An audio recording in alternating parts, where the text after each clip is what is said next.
So video tip number 5 is all around the background to your video. So the environment that you're in when you're recording it, that's going to be seen by the camera when it's focusing on you.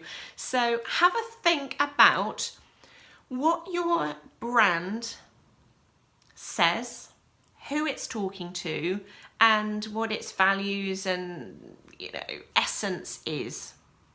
Then have a look at your environment that you're using for your video and just have a look side by side and see if they're coherent or whether there's a big disconnect. Because quite often, if we're recording videos at home, for instance, there could be quite a big difference to what's visible than if we were recording it in a commercial space or, a private office. I'm lucky. I have a private office at home, and although at the moment it's got a teepee in the corner because schools are out and sometimes I've got to work while my son's with me, on the whole this area is very much mine. It's very neutral, and whilst there are plants in the background and green isn't part of my branding, actually it's perfectly okay for my clients. It's the sort of setting that would be perfectly acceptable to them, probably looks quite similar to their spaces. So even though it's not a on-brand painted wall or pop-up banners or any of those things, actually it will speak to my clients in a different way because it will feel familiar to them. Their homes may look similar, their offices may look similar, and it's certainly not going to repel anyone that is already either working with me or thinking about working with me. It's probably largely to be expected based on what I put out there. If I suddenly started doing a video talking about branding from my son's playroom, which had just had a Lego explosion, there would be a real disconnect because that's a completely different kind of message.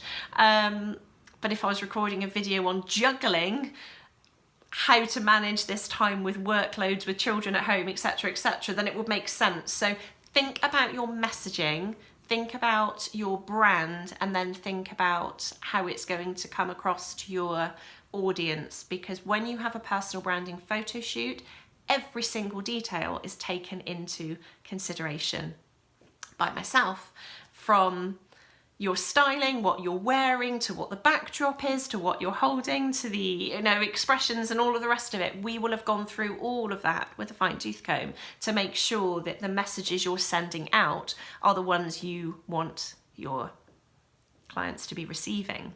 When you're doing your own thing via video, that's something that you need to be thinking about. And it's not hard. It's really not hard. This top tip number 5 is just think about it.